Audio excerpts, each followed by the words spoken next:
Bonjour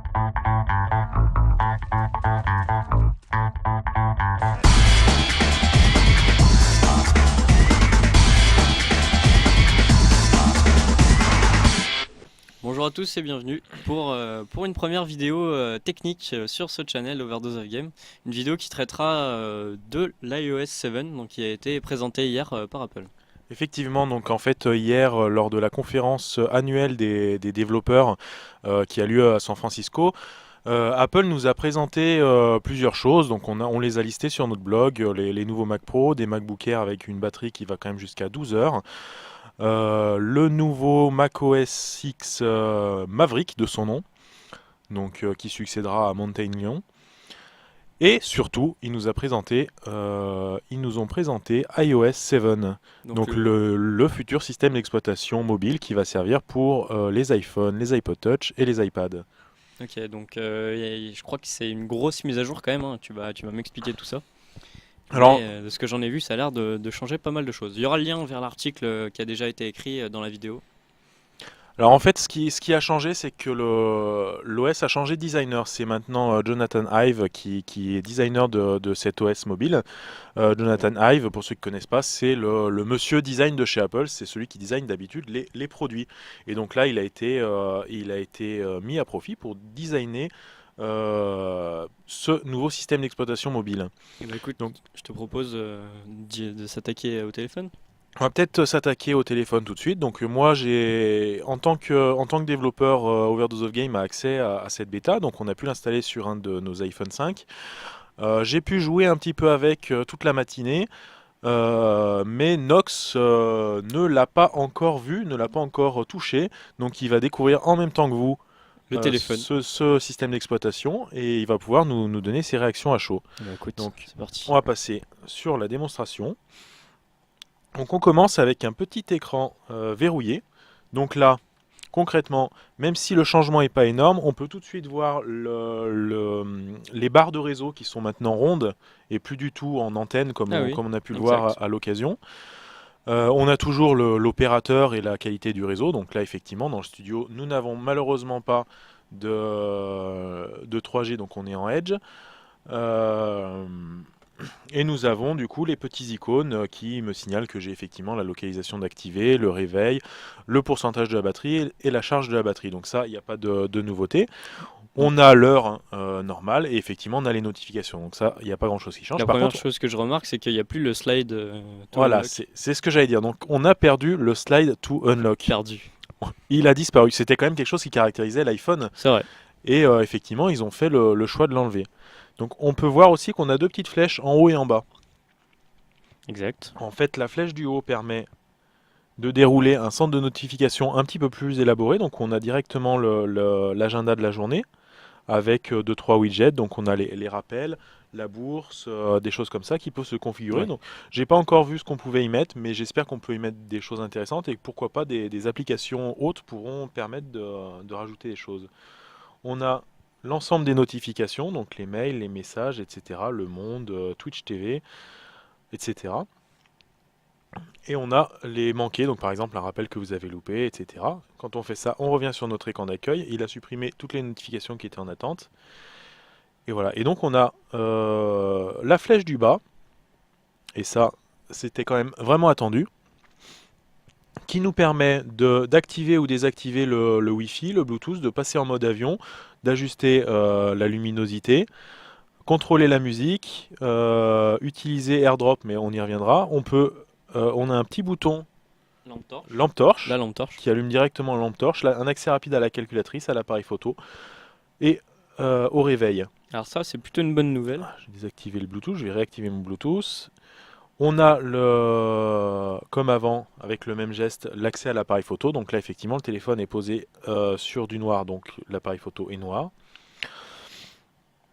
Donc, hop, je vais annuler ça. Donc ensuite, nous avons toujours notre déverrouillage. Donc le déverrouillage, bah, effectivement, c'est toujours le slide to unlock, mais pas besoin de le dire. Vous remarquerez peut-être la petite animation du fond d'écran, c'est-à-dire que le fond d'écran est animé, on voit les petites bulles qui bougent, qui disparaissent, qui grossissent, Alors etc. c'était pas possible sur les téléphones avant? On pouvait mettre Bon, que des images fixes. c'était possible avec des outils de jailbreak, et puis ça se fait déjà sur Android, donc techniquement c'est faisable, Oh, c'est mais pas... voilà Oui, quoi, d'accord. pas insurmontable. Donc pour déverrouiller, bah, c'est toujours vers le côté.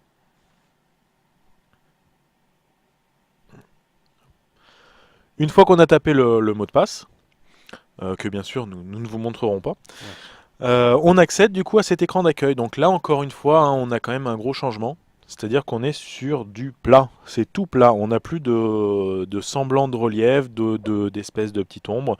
Tous les icônes Apple ont été revus sur ce nouveau design super plat.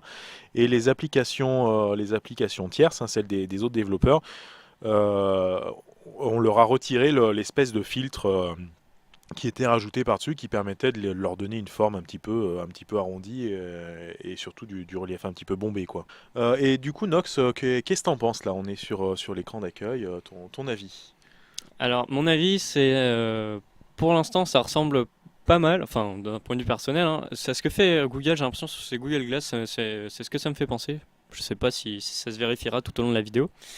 Sinon, sinon je trouve que les formes sont plus identiques, on va dire, à la forme du téléphone et que c'est plus joli visuellement parlant quand on regarde le téléphone. Donc après, les avis sont partagés. Moi, je trouve que les formes sont vraiment simples et ça fait bizarre. De premier abord, ça choque un petit peu et effectivement, je pense qu'il y aura des pour et des contre. Par contre, on se rapproche effectivement vraiment d'un design Windows mobile, hein, avec des aplats, des choses relativement simples. Pour l'instant, je me suis pas encore habitué, mais ça fait que quelques heures que je l'ai installé. Donc, euh, donc, euh, donc à voir. On va faire le tour de cet écran d'accueil, hein. Donc toujours pareil, on a les plusieurs pages. La petite nouveauté, c'est les dossiers. Donc si je prends par exemple mon dossier qui réunit mes applications de messagerie instantanée et de voix IP, donc en fait on a seulement 9 icônes par dossier, alors qu'avant on pouvait aller jusqu'à 9 ou 16, je me souviens Un plus. petit peu plus, ouais. Donc enfermé dans une espèce de petit truc. Mais la nouveauté, c'est qu'en fait le dossier contient plusieurs pages. Donc ça effectivement, ça a un côté vraiment pratique. Dans le Ça fait moins sens fouillis, où, quoi. voilà, on va pouvoir un peu mieux organiser. Je pense que Apple est conscient qu'il y a énormément d'applications et que des gens en installent de plus en plus, et qu'il faut effectivement faire quelque chose. Donc on va rester un petit peu dans le côté design. Donc on va par exemple aller dans les paramètres. Dans les paramètres, donc toujours pareil, hein, on est sur des choses épurées, du blanc, des choses comme ça. Si je vais sur Bluetooth, les petits boutons verrouillés ont un petit peu évolué. On est toujours pareil, donc là je fais le tour des applications Apple, hein, c'est vraiment les plus significatives. Donc effectivement, les messages, on retrouve un petit peu la même chose, hein, de ce qu'on avait. Ça reste relativement identique, sauf qu'effectivement on perd toutes les notions de relief. C'est du blanc, du blanc et du blanc. On a la même chose dans les mails, donc là effectivement, hein, on a toujours ces aplats blancs. La petite nouveauté, c'est toujours à peu près pareil, mais voilà, on est toujours sur un carré fond uni. Donc là, pour archiver ou pour supprimer. Le calendrier, donc qui s'ouvre en pleine page, où on slide de droite à gauche pour changer la date. On peut voir une vue des événements à venir. Hop, ok. Et toujours les notifications du calendrier. Je ne l'ai pas précisé, mais bien sûr, les réglages rapides fonctionnent partout dans le téléphone et tout le temps. Donc Donc, les c'est-à-dire, flèches qu'on a vues au début de la vidéo. Les flèches du voilà, bas, c'est quoi. ça, sauf que là, elle s'affiche pas. D'accord. Donc, c'est effectivement un coup du bas vers le haut pour l'ouvrir et pour le fermer à l'inverse.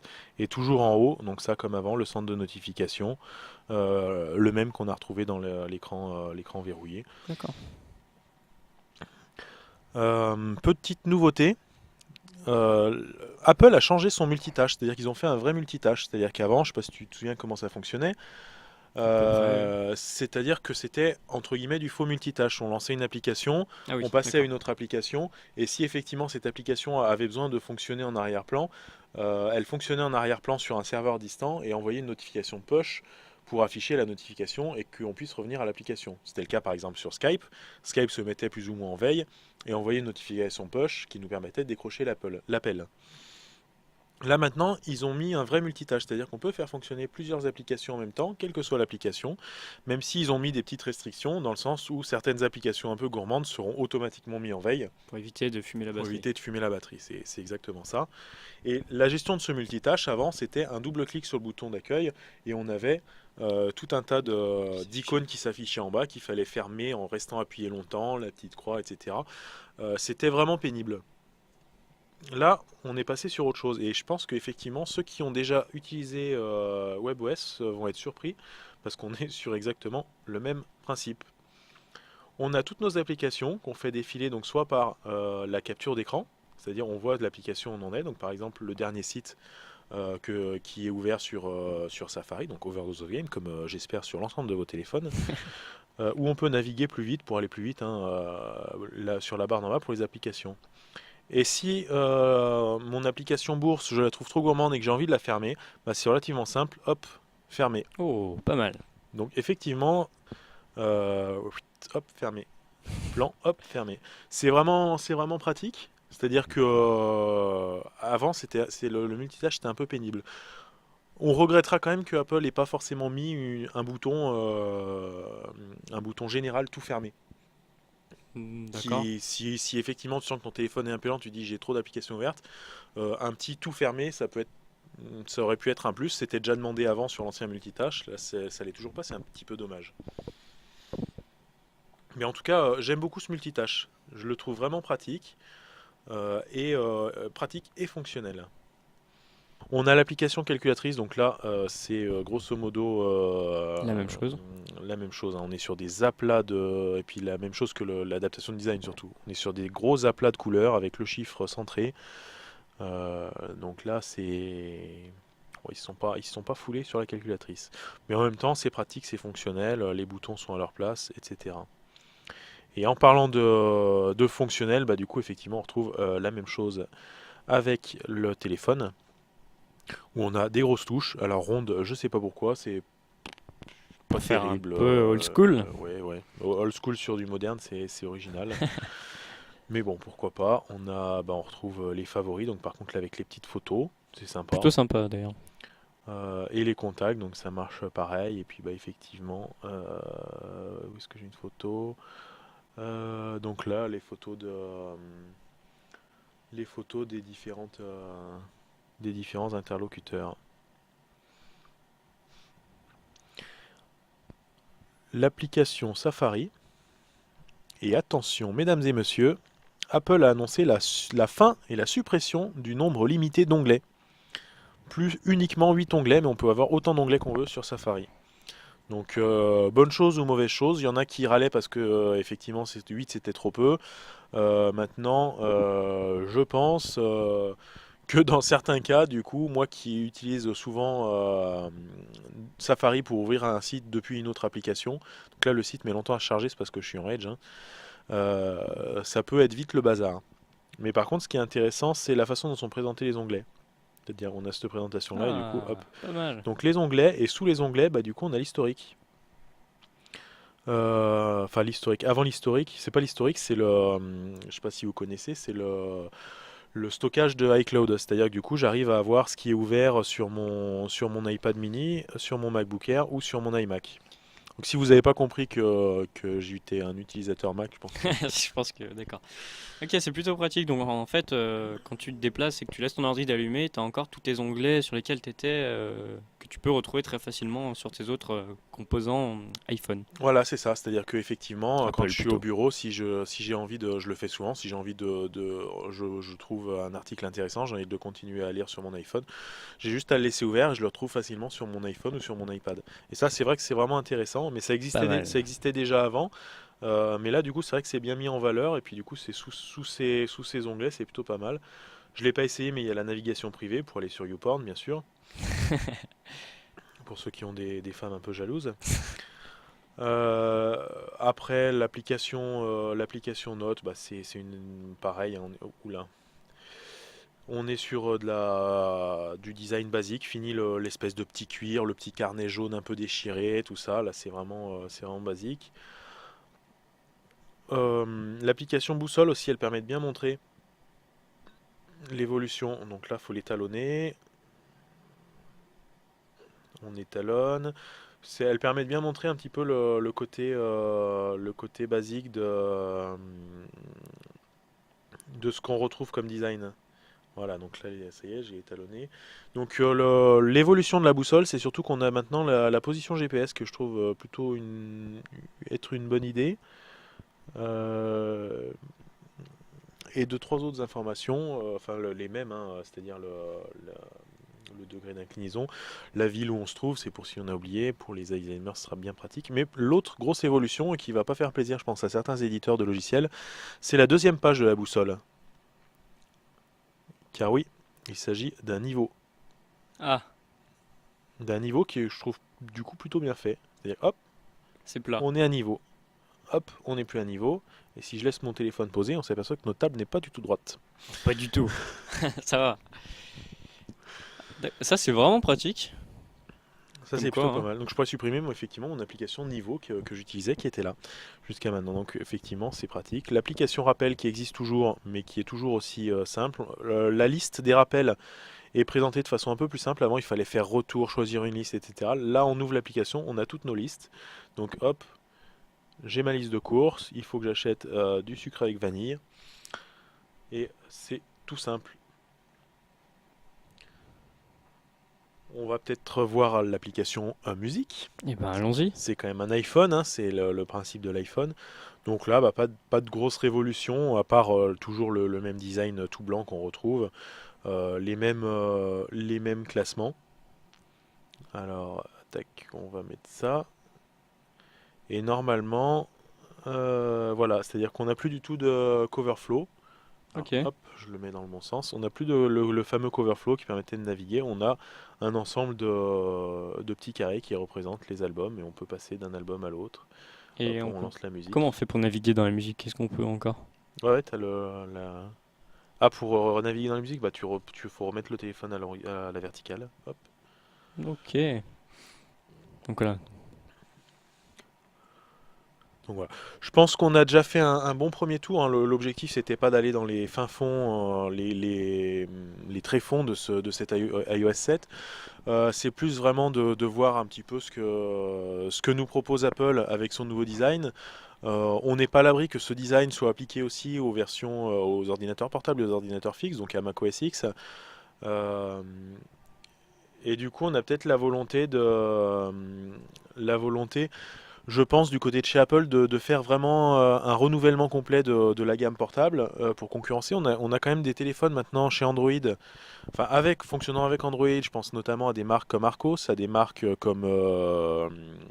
entre guillemets comme Google qui vend des Nexus de LG ou d'autres marques qui font des téléphones qui sont vraiment abordables. Quand je dis abordable, c'est dans les 200 euros, donc ça fait presque 4 fois moins cher qu'un iPhone, et Tout qui de sont même. quand même assez qualitatifs, avec un système d'exploitation qui lui aussi est quand même en constante évolution, et qui est vraiment maintenant, malgré ce que dit Apple, solide, fiable, efficace, ergonomique, et tout ce qu'on veut, avec une boutique d'applications qui est quand même bien remplie.